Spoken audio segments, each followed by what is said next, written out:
Hello mga kastaret! So yun na nga mga kastaret, may in-order na naman ang aking kapatid. Dahil nakabili na nga siya ng kanyang damit para sa kanyang Christmas party, ito naman pang ayos ng buhok ang kanyang binili.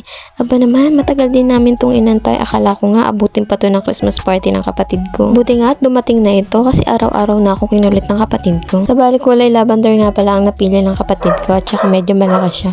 Ay naku, itong asong ito, sumasabay pa sa akin pag-voice over. So ayan, pagbukas nga ng kapatid ko, nandyan yung manual kung paano siya gagamitin. And then, binasa na rin saglit ng kapatid ko yung manual at saka chinek niya kung paano niya mabubuksan yung bago niyang pangkulot. Bale, ito na rin yung pindutan kung gaano kainit yung gusto niya. At yung ginamit na nga ng kapatid ko, medyo hindi nga niya nagustuhan nung una kasi hindi pa masyadong mainit yung pangkulot. O ayan, sumasabay na naman yung aso. Ayan, yung ulo ko ata yung umiinit. So ayan, na-try ko na nga sa kapatid ko at ikukulot natin yung buong buhok niya.